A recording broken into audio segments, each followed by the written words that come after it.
I stood in front of my house and the smart lock I'd installed myself flashed red. My fingerprint didn't matter anymore. The porch light cast long shadows across the wooden steps. I held my hand still against the scanner, just in case the angle had been off. The red glow blinked again, pulsing like a denial. Then it faded. Nothing. The system I designed to keep intruders out had now locked me out. The irony wasn't lost on me. A moment later, the intercom clicked. Yes, Jenna's voice came through flat, precise mechanical. It took me a second to recognize it. Just 3 months ago, Jenna called me Dad with tears in her eyes. Tonight, her voice on the intercom was cold and practiced. "It's me," I said softly. "Thomas." A pause. "Then Ryan and I are getting ready for bed. Could you come back tomorrow?" The words didn't land like a slap. No, a slap is personal. This was surgical, professional detachment, like being dismissed by a machine. I stepped back, looking up at the house, my house. 25 years of mortgage payments, repairs, winter-proofing, landscaping. Jenna had been born in this house. Her handprint was still pressed into the cement behind the garage. I never repaved it. Never wanted to. Now someone had removed the rocking chair I used to sit in each night, the one I'd sanded and varnished with Jenna the summer she turned 10. It was gone. In its place was a tall potted snake plant, sterile and artificial. The door opened slightly. Ryan stepped out, one hand casually resting in his jacket pocket. He gave me that polished smile, the kind that tried to pass as warm, but was too smooth, too symmetrical. "Thomas," he said, not even trying to say Dad. "We weren't expecting you tonight. I wasn't expecting to be locked out." He glanced at the door like it had betrayed his hospitality. "The lock's been reset. We upgraded the security while you were away. You've been out of town so long, we weren't sure when you were returning." "I own this house," I replied. My voice didn't rise, but each syllable landed like a stone. "I've owned it since before either of you learned how to file taxes." Ryan nodded sympathetically, as if I'd just stated a tragic but irrelevant fact. "I understand, but you said your business trip might extend. Jen and I needed a sense of stability, routine, so we made a few decisions." "What decisions?" He pulled a folded paper from his coat. "Power of attorney. You signed it last April before leaving. Remember, said you trusted Jenna with everything while you were gone." I stared at the page. The signature was mine. The language was vague, too vague. A mistake. I'd rushed to the airport. She'd said it was temporary, just in case Dad. "You're not the one with power of attorney," I said quietly. "No," he said, smiling. "But I married the one who is." I didn't respond. There was nothing to say. I looked past him into the house. The hallway light was on. The rug was gone. My father's rug from his first home in Maine. In its place was a sterile runner. The framed photo of Jenna and me at her high school graduation had been replaced with some minimalist wall art. Ryan followed my gaze, then stepped slightly to block the door. "You've been generous, Thomas," he said, "and I think now might be a good time to enjoy some space.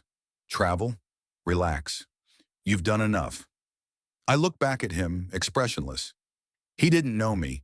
He only knew what he assumed a retired man past his prime, clinging to a house he no longer controlled. I turned without another word and descended the steps slowly. The wind bit at my collar. Winter was arriving early this year. I walked around the side path toward the backyard. Motion-triggered lights flared to life, new installations. A dome camera tracked my motion from the eaves. I noticed the wires were tucked but not encrypted, cheap consumer gear. Ryan hadn't thought to disable the old blind spots.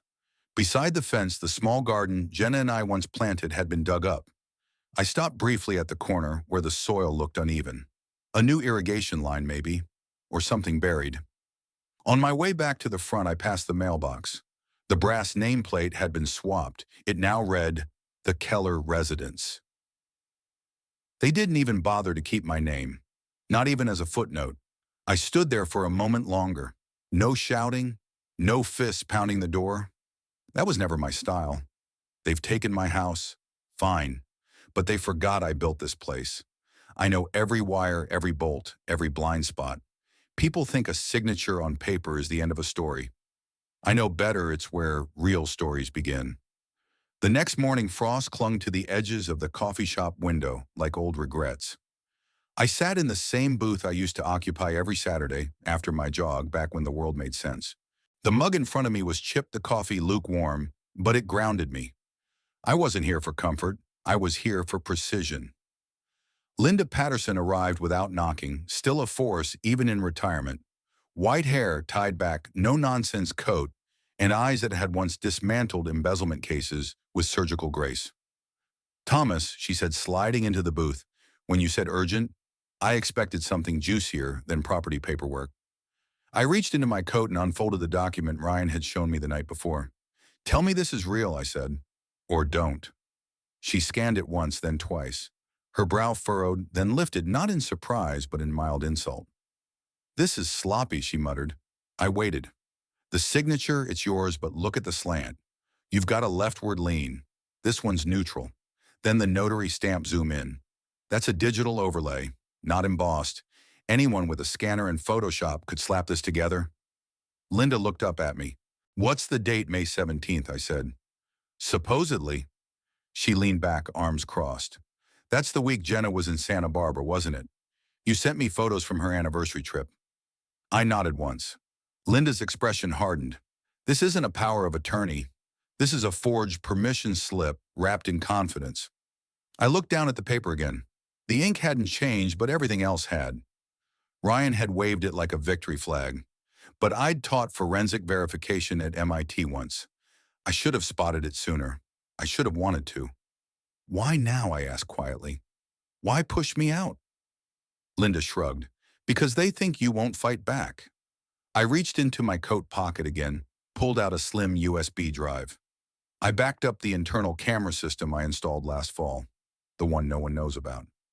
Jenna thought the Nest setup was the only one. She didn't know I kept the original system running on a private node. Linda raised an eyebrow. "Tell me you've got footage." "I haven't checked yet," I said. "Didn't want to until I knew what I was looking for." She slid the USB toward her laptop. "Let's look." We sat in silence as the files loaded. Grainy thumbnails filled the screen's static views of hallways, living room angles, timestamps in the corners. I pointed to one mid-July, 2 months before I returned. "Try that one." Linda clicked. The clip opened to Jenna and Ryan standing in front of the living room safe. She was kneeling, entering a 6-digit code. I recognized it instantly, Jenna's childhood birthday, the one I used when she was 7 and couldn't remember combinations. I'd shown her once in case of emergencies. Apparently she remembered. The safe opened. Ryan reached in, pulled out an envelope. Jenna looked away. The timestamp pulsed in the corner. The silence stretched. Linda paused the video.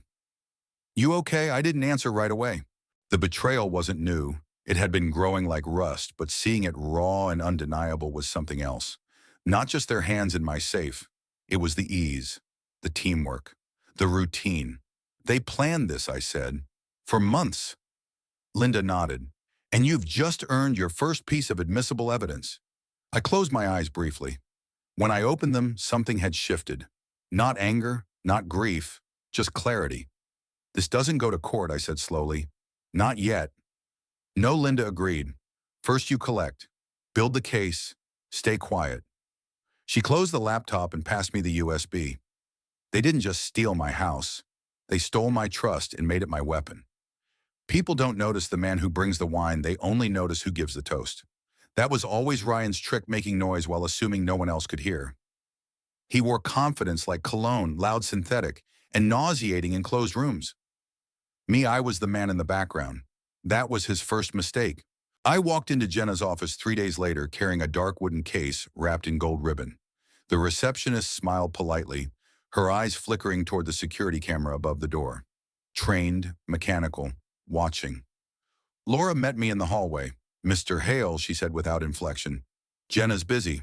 I returned her stare with the calm of someone who once designed protocols to spot compromised systems. "She'll want to see me. Tell her it's about the endowment gala. I'm here with a donation." That word did the trick. 2 minutes later, Jenna emerged from her glass office. Her makeup was flawless, but her eyes were tired. She wore the professionalism of someone constantly on display. Behind her smile was a tremor she hadn't fully masked. "Dad," she said, voice soft but strained. "This is unexpected." I handed her the case, a gift for the foundation. Thought I'd surprise you. She took it with both hands, her fingers trembling slightly. Laura lingered in the background. I smiled at Jenna. Do you have 5 minutes, somewhere quiet, just to talk? No agenda. Jenna hesitated. Sure, she said eventually. Let's go to the boardroom. Laura's eyes narrowed. The boardroom was sterile white walls, faux oak table, a bowl of unused pens in the center. Jenna closed the door behind us, carefully placing the wine case on the table. I only have a few minutes, she said. I nodded. I'll be brief. I reached into my coat and pulled out a photograph. Not the full clip, just one frozen frame, Jenna kneeling in front of the safe, her hand hovering near the keypad. I slid it across the table. The color drained from her face. I'm not here to yell, I said, my voice even. I'm not here to shame you. But I do want to ask one thing. Do you remember what happened the first time you ever told me a lie? She blinked, caught off guard. I was 7. You broke the window, I said. Blamed it on the neighbor's dog. A sad smile flickered on her lips. And you came clean after 2 hours because you couldn't stand the guilt. She looked away. I leaned forward slightly. I'm giving you the same courtesy now. 3 days. That's all. Either you come clean or I will. I didn't, she started, but stopped. It's complicated, I know, I said. That's why I'm giving you time. She looked at the photograph again. Ryan said you wouldn't understand. He's right, I said. I understand more than he ever will. I stood up slowly, letting the silence settle. One more thing, I added, reaching into my pocket. I placed a small envelope next to the photo. Your original passport, the one with the stamp showing you were in California on May 17th. That's the date on the forged power of attorney. Jenna didn't touch it. Her shoulders stiffened. I haven't gone public, I said. Not yet, but I will. I walked to the door. 3 days. She didn't stop me. That night I didn't sleep. I sat in my apartment, temporary, sparse, the kind of place that reminded you of what had been taken, and watched the monitor. The ghost software I'd installed on Jenna's personal laptop months ago, back when I still handled her digital backups, lit up with activity. She logged in just after midnight. First her photos folder, then her documents. 2 files were deleted. Both were PDFs with modified dates from the week of the supposed signing. I made a note of the file names and smiled. She flinched. That's all I needed. You don't flinch unless there's truth hiding somewhere. Ryan called a lawyer. I called 3. He read blog posts. I wrote manuals. By the time the frost of mid-November glazed the edges of Boston's sidewalks, my counterattack had begun. Jenna's flinch had given me the one thing I needed: a timeline. 72 hours. That's how long I estimated before Ryan began erasing files, cleaning trails, and trying to bury the lie under another layer of digital snow. I stepped into Linda Patterson's law office that morning, clasping the briefcase like I had when I was consulting in Zurich, not retired in silence. Linda looked up from a stack of papers, half smiling.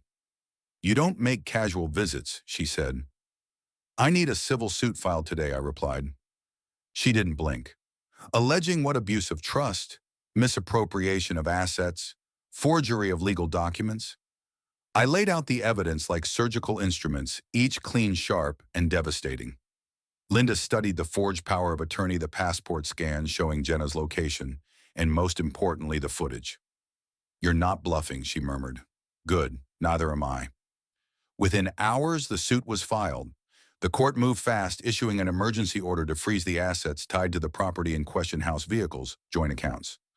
Ryan would discover by sundown that his access cards didn't work, and his car lease was suspended. But the real theater was set for the next morning. Keller and Hale Group, the boutique real estate firm Jenna and Ryan launched after their wedding, was holding a quarterly management meeting. As far as the outside world knew, I had quietly stepped away years ago. They were wrong. At 10:17 a.m., Ryan stood at the glass podium, gesturing confidently to a slide titled Transition and Temporary Control. Due to some personal health issues Mr. Hale is facing, he said with rehearsed ease, I'll be stepping in as interim controller effective immediately. The room nodded until the glass door clicked open behind him. I walked in, a beat of silence. Behind me trailed Linda and 2 paralegals dressed sharply and holding thick leather folders. Mr. Hale, Ryan said, his smile visibly cracking. This is unexpected. I didn't bother responding to him. I addressed the room. My name is Thomas Hale, founding shareholder, co-architect of Keller and Hale. The Hale isn't ornamental, it's legacy. One of the junior managers gasped. Linda stepped forward and handed each board member a sealed envelope. Inside, you'll find notice of an ongoing civil investigation into the misappropriation of shareholder property, she announced. Until this matter is resolved, any change in leadership requires a vote from all founding shareholders. That's absurd, Ryan spat. This company was launched after our marriage. I looked him squarely in the eye. Incorrect. You attached your name after marrying Jenna, but the initial contracts filings and seed capital, all mine. Jenna inherited shares I created. The room stirred. Ryan turned to Jenna, who sat at the far end of the table, pale and still. She said nothing. I moved to vote, I said, on whether any transfer of power should occur during an active legal dispute. Nobody objected. Several hands went up, hesitant, then firm. Ryan clenched his jaw. You don't have proof of anything. I nodded to Linda. She tapped her laptop, projecting a paused video frame onto the screen behind Ryan. The timestamp was unmistakable. Then the video rolled. Jenna and Ryan backlit by the hallway lights. Jenna knelt in front of the safe. Ryan whispered instructions. Her face was clear, visible. She entered the code. Silence fell across the room like ash. No one moved. No one spoke. I stepped forward unshaken. You broke into my house. You took what you didn't earn. You used my daughter as a key. Ryan swallowed hard. You stole my house. Now I'll take back my name. They built a fortress of lies. I had the original blueprint. 2 days had passed since the boardroom silence shattered the illusion Ryan had wrapped himself in. Now I stood beneath the sterile glow of fluorescent lights in the notary office on Tremont Street, waiting for the clerk to return with a box sealed 10 years ago, my time capsule of truth. The room smelled faintly of paper and patience. Linda sat beside me, leafing through her notes, eyes scanning faster than her pen could follow. I forgot how methodical you are, she said without looking up. I replied, they forgot who built the system. The clerk returned, carrying a black archival container. I opened it slowly, like disarming a time-triggered device. Inside were my weapons' original contracts, notarized company filings, and a copy of the patent certificate from the U.S. Patent Office. The header still read, TH Secure Systems, Patent 999-02478-B1, Founder Thomas G. Hale. I handed the documents to Linda. No joint ownership, she asked, already knowing the answer. 0. This was years before Jenna graduated. Ryan wasn't even in the picture. I funded it, coded the prototypes, filed everything myself. She nodded. Then you've got them cornered. I sent a scanned copy of the founding contract to Jenna's old email. No message. Just a subject line for your clarity. Later that afternoon, an unexpected ping sounded on my phone. It was her. Dad, I'm sorry. I don't know how it got this far. I didn't mean to let it happen. Jay, no promises, no sides switched. But it was a crack in the wall. By nightfall, Ryan received a formal letter from Linda's office. It was brief and lethal. Continued use of Keller and Hale branding and core security architecture, as detailed in patent number 9992478B1, constitutes infringement on intellectual property. Cease and desist actions will be pursued unless terms are negotiated. Ryan didn't reply, but the industry did. 2 emails from the Massachusetts Chamber of Tech Affairs. One from Boston Capital Review. A subtle inquiry from Forbes Midmarket. The scent of scandal attracts curious wolves. I began drafting the press packet. Carefully curated excerpts of the founding documents, a simple chart showing my sole founder status, and a brief statement under my name. Legacy isn't purchased, it's proven. Linda looked it over. You're not just building a case, you're writing an obituary. I'm offering him an exit, I said, with dignity. He just has to read the terms. The next morning, I walked up to the podium at the press conference, my first public appearance tied to the company in 5 years. The room wasn't packed, but it was filled with the right people, tech journalists, mid-level investors, former colleagues. I spoke without a teleprompter. I was never interested in headlines. I wrote code, built systems, filed the patents, paid the early invoices. I founded what was then TH Secure Systems, because I believed in security, not just digital, but human. Over time, the name changed. The values did not. Today, I'm stepping away from day-to-day operations, but not in silence. I'm offering closure. I ask for a simple trade public acknowledgement of past misconduct, return of the personal assets appropriated under false authority, and we end this quietly. I didn't look at the cameras. I looked directly at the lens of truth. A day later, Ryan's spokesperson issued a bland denial, but nobody quoted it. The press was already running with the headline, "Founder Reclaims Legacy One Document at a Time." That evening, I walked past my old house. The lights were on. The air was still. I paused at the gate not to enter but to breathe. I had no interest in dragging Ryan through a courtroom unless he forced my hand. But I would not fade into the shadows he tried to cast. The house, you can keep it, but the name on the door, that's mine, and the world will know it. Some men fight for bricks and land. I fought for something that couldn't be foreclosed. It was the first week of December, and Boston's winter had arrived in earnest gray skies, cold wind, and the quiet hush of a city waiting for closure. In courtroom 4B, I waited too. The judge adjusted his glasses. "We're reconvening the matter of Hale v. Keller civil dispute regarding property and intellectual ownership," Linda whispered beside me. "Final move," I nodded. Calm, not cold. There was nothing left to prove, only something to confirm. Ryan sat across from me, flanked by two defense attorneys who no longer smiled. Jenna hadn't looked at me yet. She wore navy blue, her hands folded, jaw tight.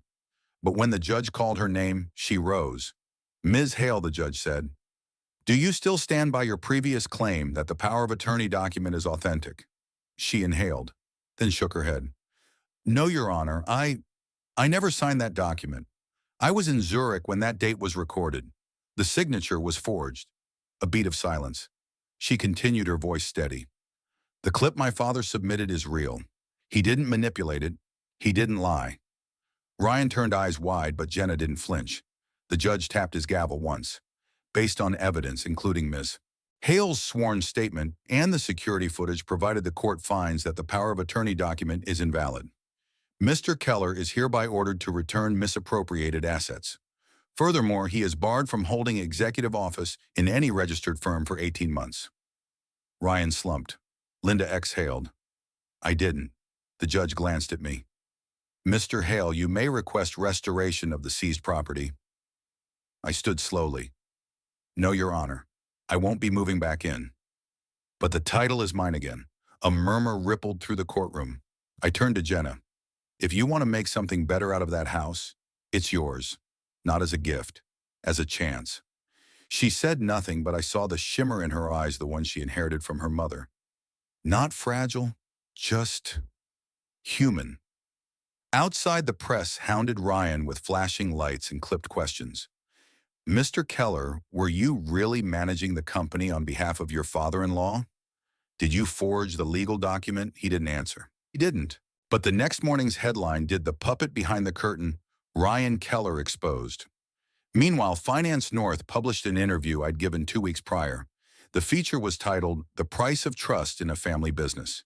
In it, I said nothing dramatic, just this: sometimes you protect your legacy not by fighting harder, but by choosing what to protect at all. That Friday night, I walked into Finnegan's, the old bar on Ash Street, where I'd once taken Jenna after her college graduation. She was already there, seated by the window, 2 glasses in front of her. She raised one silently. I did the same. No apology. No need. Later, as she reached for her coat, she paused. "You could have burned it all down," she said, "and then I'd be no better than him." She didn't argue. I walked her to the door. We said nothing else. The next morning, I stopped by her new office where the company was being restructured under her temporary leadership. The receptionist let me in without question. I didn't stay long.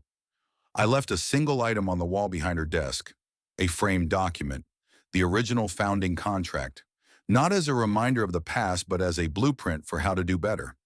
Then I walked out carrying nothing in my hands. But I had taken back everything that mattered. I used to think that losing my house meant losing everything. But now I know bricks can be taken, names can be painted over, but legacy that's earned and it stays. Justice didn't roar when it arrived. It whispered with the quiet weight of truth. And if my story means anything, it's this: silence may feel safe, but it's standing up that builds something worth passing on. Perhaps standing up today means you'll never again have to bow to injustice tomorrow.